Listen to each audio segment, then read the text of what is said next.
I'm a mess.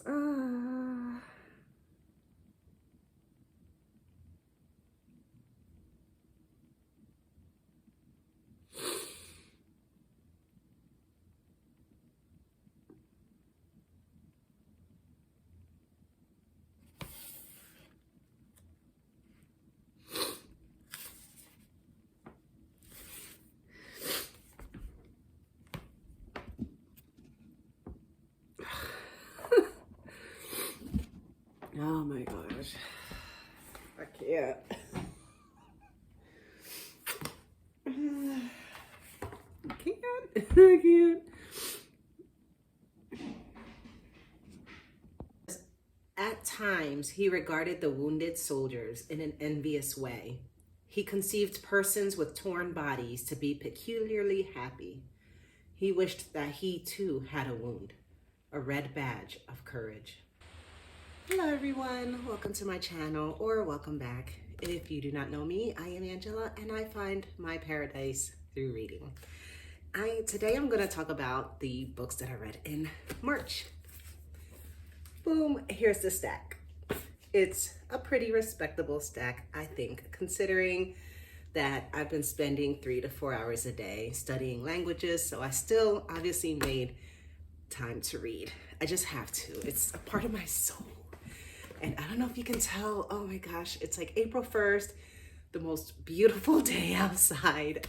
So I think this video, I'm gonna try to make it as quick as possible because I wanna get outside and go on a ride on my Vespa. Okay, so I'm gonna quickly go through a couple of the books, well, actually all of the books that I read. The first one I'm gonna talk about is Rudyard Kipling's The Jungle Books. This is book 1 and 2 in this edition, and this is from the Oxford World Classics.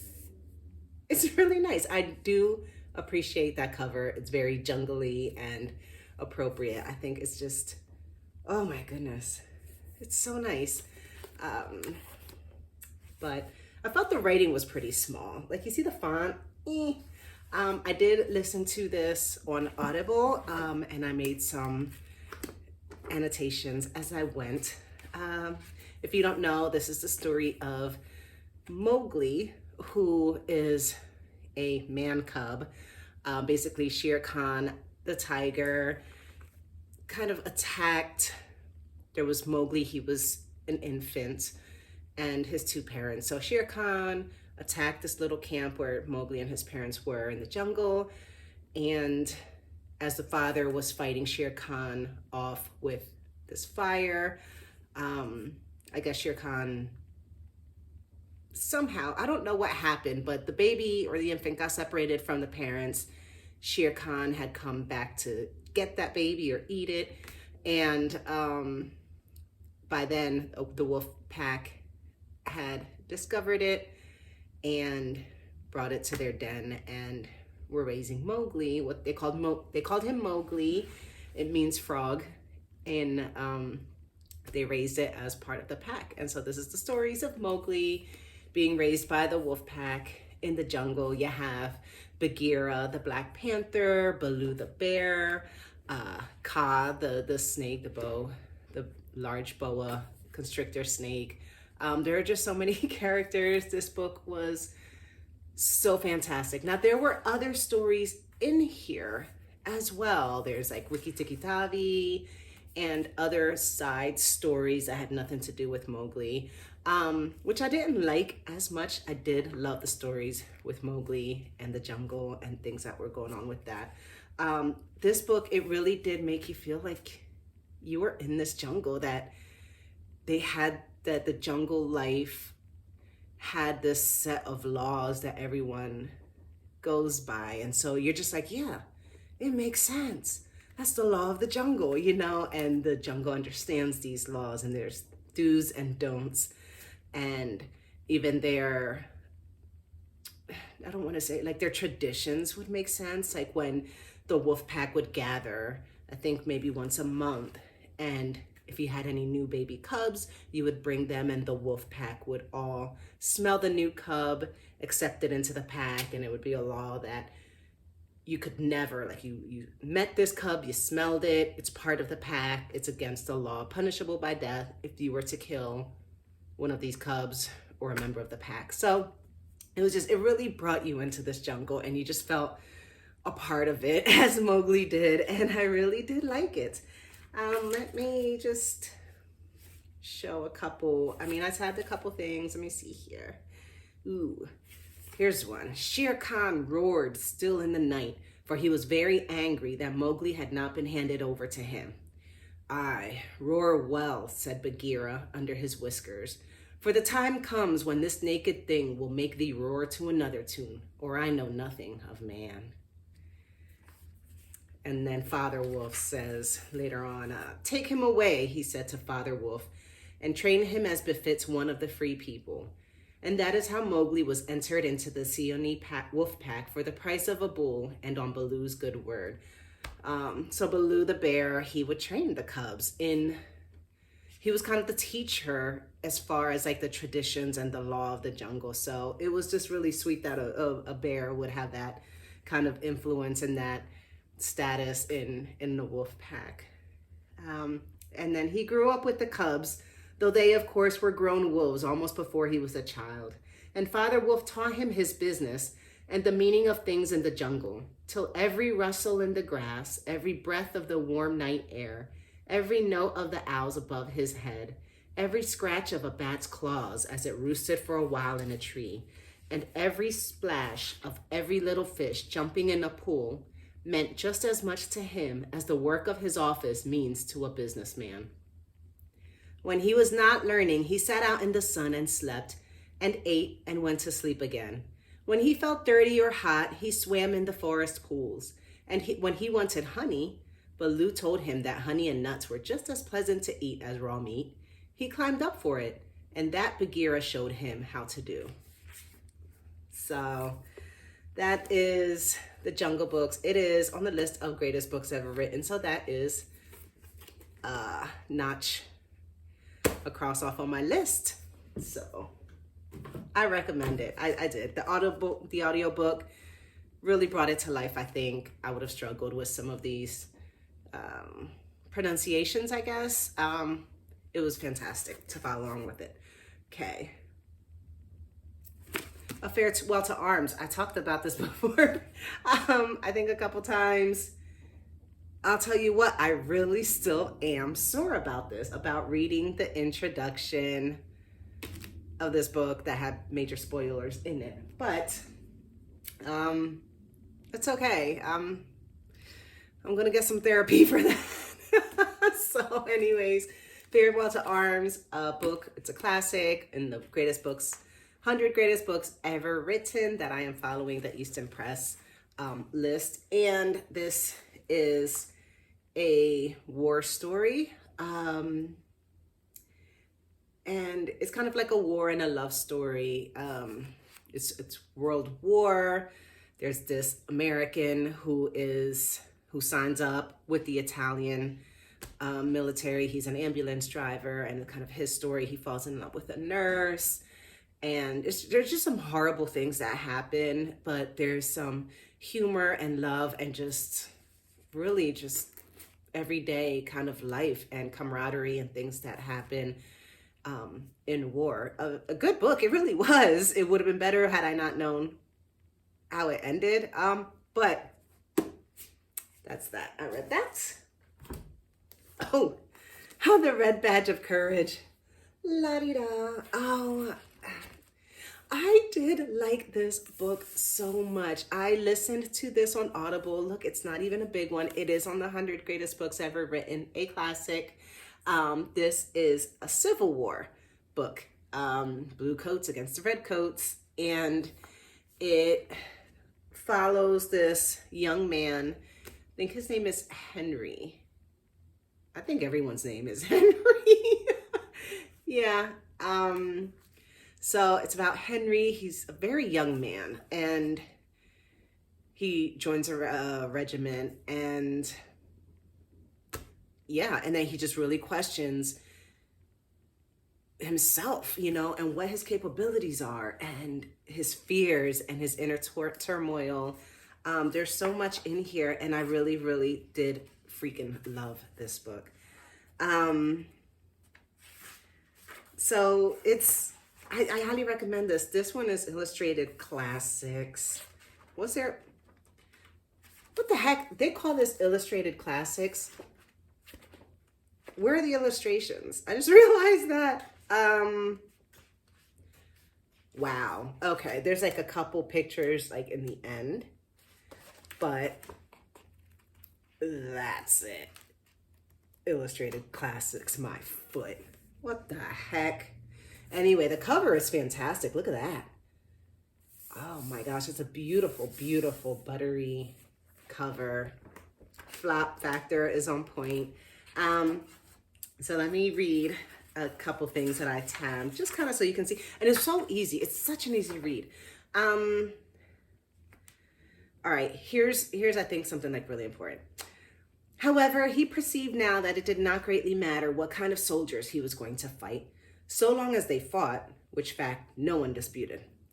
There was a more serious problem. He lay in his bunk pondering upon it. He tried mathematically to prove to himself that he would not run from battle.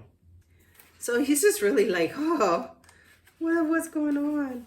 And there's one that I thought, there was a thing that I thought was pretty funny. Okay, I think this is, once he, in his intent hate, was almost alone and was firing, when all those near him had ceased. He was so engrossed in his occupation that he was not aware of a lull. He was recalled by a hoarse laugh and a sentence that came to his ears in a voice of contempt and amazement. "You infernal fool, don't you know enough to quit when there ain't anything to shoot at? Good God." He turned then, and pausing with his rifle thrown half into position, looked at the blue line of his comrades. During this moment of leisure, they seemed all to be engaged in staring with astonishment at him. They had become spectators. Turning to the front again, he saw, under the lifted smoke, a deserted ground. He looked bewildered for a moment. Then there appeared upon the glazed vacancy of his eyes a diamond point of intelligence. "Oh," he said, comprehending. So he was just fire, fire, fire. He wasn't, I don't think he was really aiming at anything. He was just steady firing and didn't even realize the enemy had retreated. His comrades are looking at him like, dude, he's still going. So he was a machine, this book. I loved this book. I was just all in this like war. And then there was that self-reflection, that wow, I don't know. And then there was just so much despair and sadness. There was, oh man, I don't know. There was a lot in this book, and it's so short. It was so good. I loved it, loved it. So that's that one. Please, I can. So I read The Way of the Househusband, volumes 2 and 3. Is it just me, or do these get funnier as they go along? Oh my gosh. So this manga, I've mentioned it before, follows Tatsu. He is he used to be a member of the Yakuza, and he was called the Immortal Dragon. He was a very fierce member of this gang, and he left gang life and decided to be a house husband. And he's just hilarious because he still has his kind of Yakuza ways, and everything is just so serious. And oh my gosh, I should have tagged something to share with you. Oh no, okay. So his wife kind of comes home, right? And he's like, she's like, "Oh my gosh, what happened?" And he's just like, what does he say here? He's here, the Black Bullet. So that's what he looks like he was just like in some kind of a major battle. And he's like,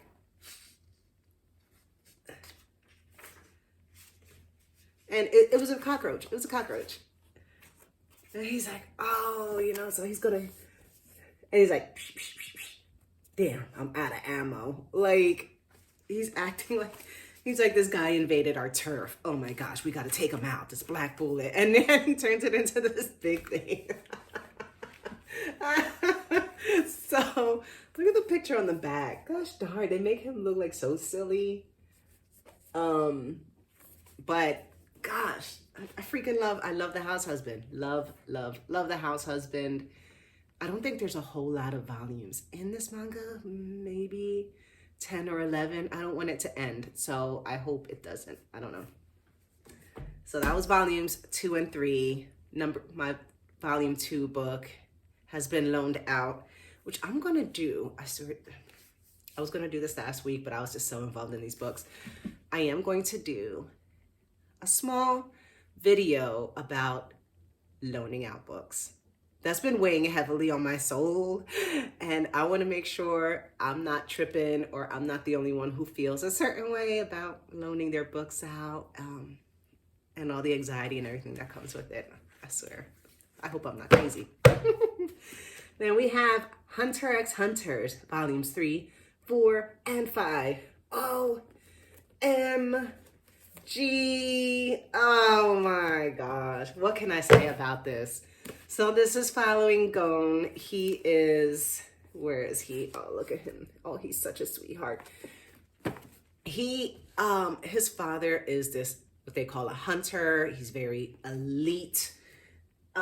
You have to pass this hunter's exam that most people don't even survive, like thousands of entries, and few even survive it. But it's just so tough and so intense. It is just everything. You can't even describe these tests. And so Gon, he's young. He's like 12 years old. His father is this elite hunter, and he's never really met his dad. He wants to be a hunter. He wants to see his dad and find him. So he goes through these tests, and they're intense. They're awful. They are absolutely awful. They mess with your mind. They mess with your emotions. They are physically draining. They are survival of the fittest. It's crazy. But he makes some friends with other 3 other people. Is it 2? Boom, boom, boom. Yeah, about 3 other people he really becomes close with, who are also taking these tests. And they kind of form this really strong friendship and this bond, and they actually help each other out. And Gon is just so, like, he tries to pass these tests without hurting or killing anyone. So he really, like, uses his mind. But it's funny because it seems to it makes the reader think like, oh, he's not as strong as some of these other people. He's very smart, but is he as strong? And in some of these books, I was like, oh shoot, this kid is bad. Like, he is strong and he hides it. Like,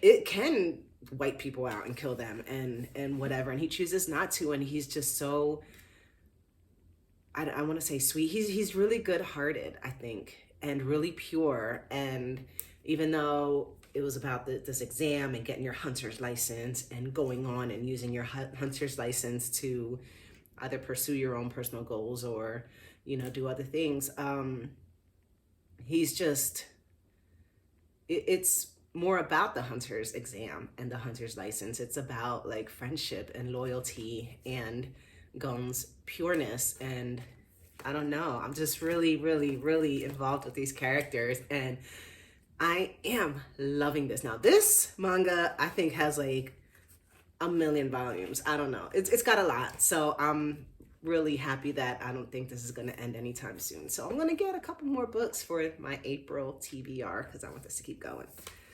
Last but not least,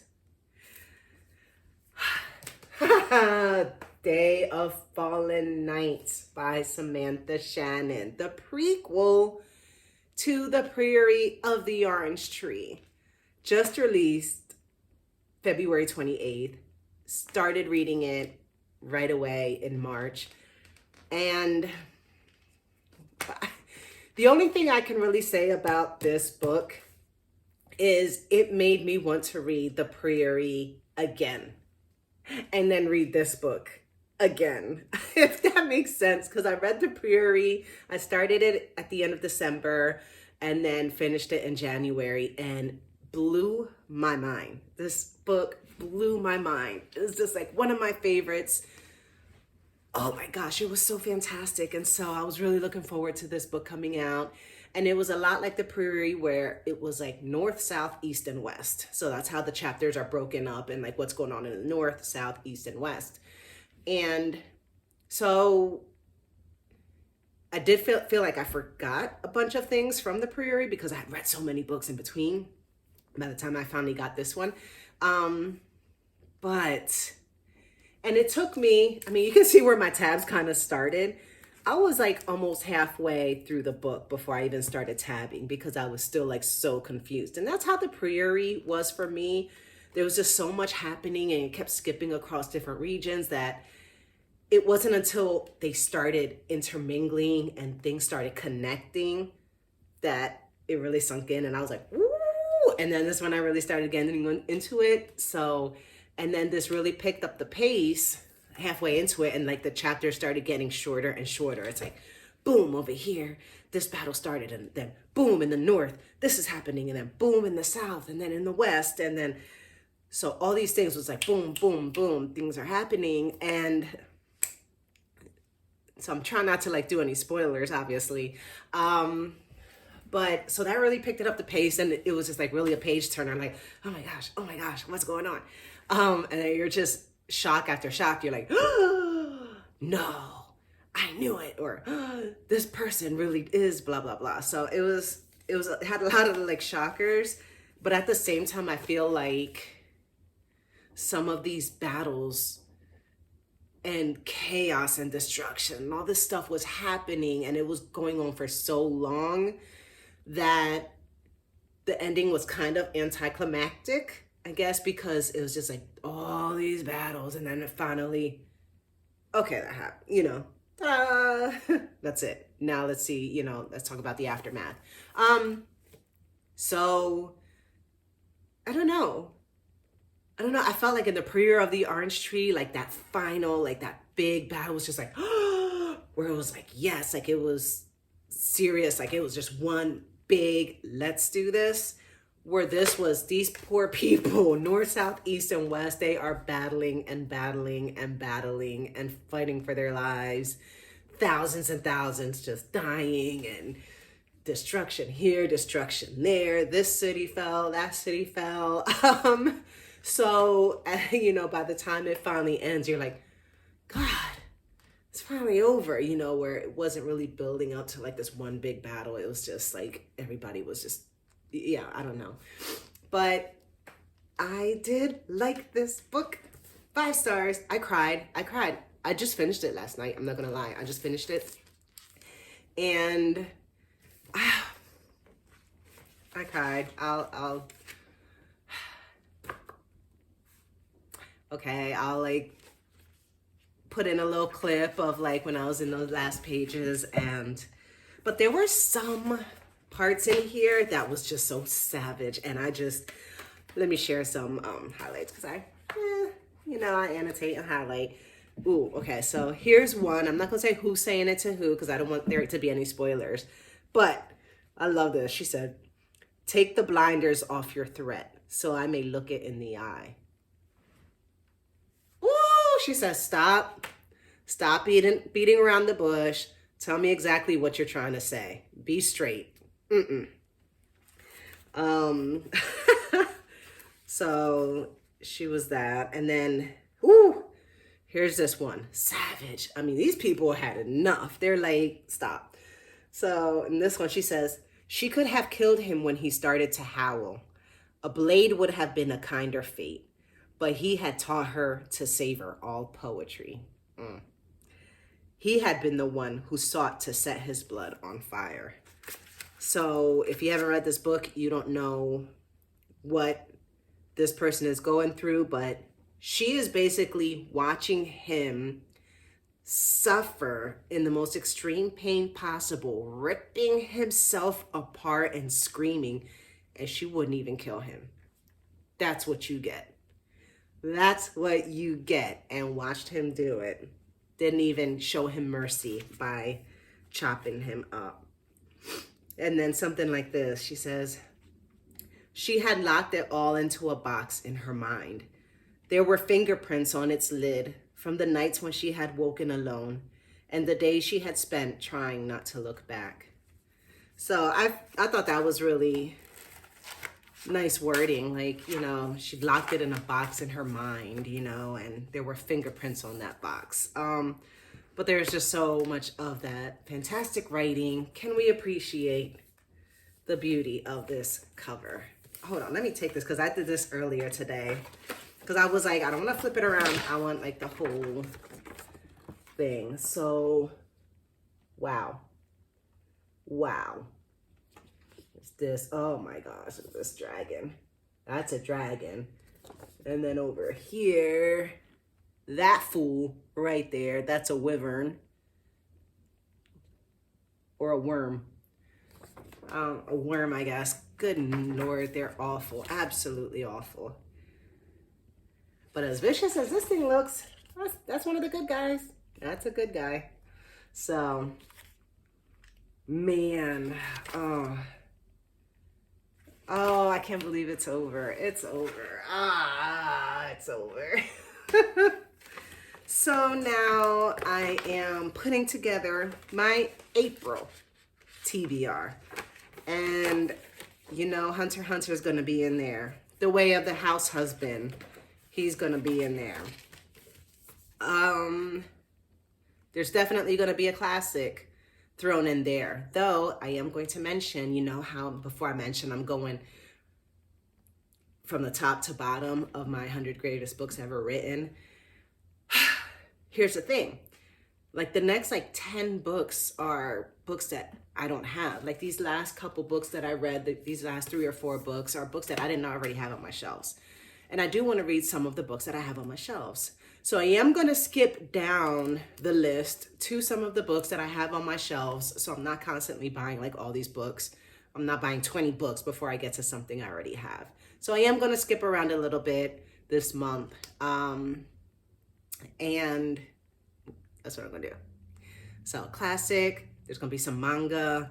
I did realize I really haven't read romance. I don't know if I haven't read any horror or suspense or anything. So I kind of want to shake it up. And then it's spring, it's beautiful, it's sunny. Is it even a time to read suspense or thriller? I feel like I should be finding a springtime read. I don't know what I'm going to do really with my April TBR. And I don't know. And there's so many options, so many books, so little time. I don't know. So once I get that together, I'll share it with you guys, what my April plans are, and we'll go from there. But now that's done, I am going to hop onto my Vespa and go on a nice little beautiful spring scooter ride. Thank you so much for joining me. Happy reading. Bye.